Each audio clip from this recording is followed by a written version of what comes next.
Hello guys, Greg back with another video. So today I'm reviewing a Tom Ford fragrance. This one is called Tom Ford for Men Extreme. It's a 2007 release, this one. Couldn't find out who the perfumer was on this. It's an EDT, comes in one size, 50ml. It's the bottle that you can see here. And in the UK it retails for £85 for that 50ml. So it's actually, for a designer EDT, it's really expensive. So before we get into it, I'm going to have a very quick look at the presentation. So you can see, hopefully, the box here.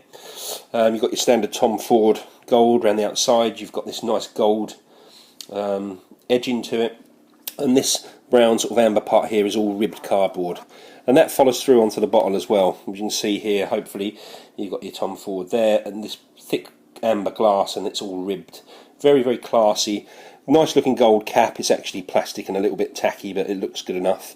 Gold ring around there and a gold sprayer. And the spray is pretty good. I'm not going to spray it, but it's an adequate sprayer. So it's a very classy, elegant, kind of simplistic but classy looking presentation, which is what this fragrance is as well. So it actually fits really well.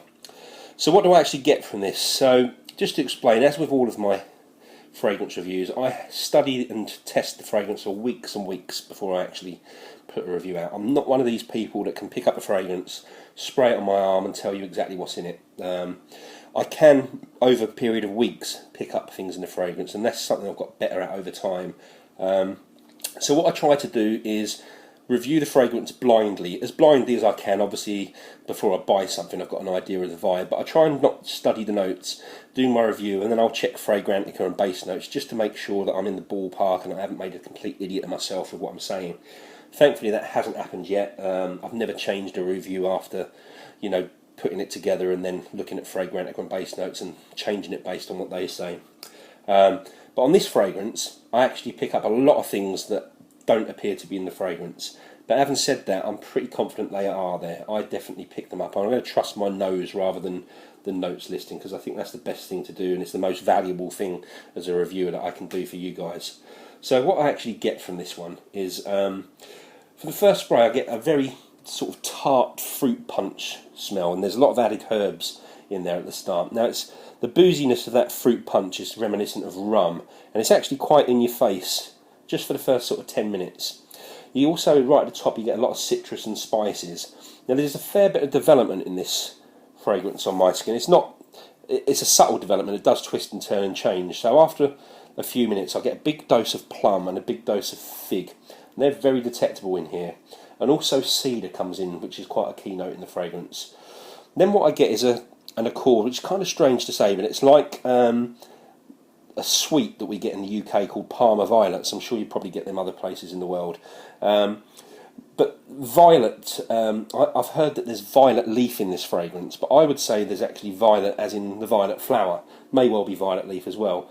But violet, the flower, smells very different to violet leaf. Violet flower could be what's giving that Parma Violet type of smell, whereas the actual violet leaf would give more of a sort of wet, earthy, herbaceous type of smell, I guess. So they might well be in here, because I do get a very wet, earthy smell. In fact, that's the key accord running through this fragrance. But I put that down to be coming from what I say is the key note in this fragrance, which is black truffle, which certainly gives off, obviously, from where it comes from, a wet, earthy smell. But it also adds like a dry fruit accord to the fragrance. And I also get from this a smell that's reminiscent of cocoa powder, and I put that down to being part of the black truffle as well. To my nose, there's also a leather accord running through the fragrance, also some incense and something resinous, which in my experience I would say is olibanum. That's a note that I pick up in quite a few Tom Ford fragrances. Certainly Tuscan Leather I get it from, and Amber Absolute as well. Although this fragrance, to be honest, doesn't smell anything like those two. It's just that there's that resinous sort of olibanum or frankincense type of feel to it. So, all in all, this is a really classy fragrance, a gentleman's fragrance. It's got a real classic vibe to it, but classic without smelling dated. It does smell current. It's the sort of fragrance that I would say I could imagine George Clooney wearing, if that gives you an idea of where this fragrance is at.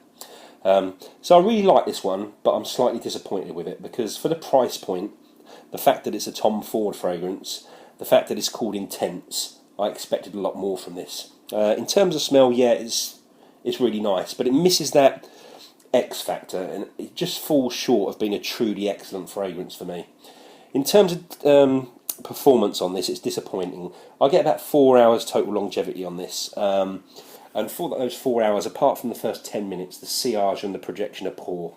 I don't like the fact it's only available in one bottle. I don't like being dictated to that I can only have a 50ml bottle. I don't like the fact that it's so expensive.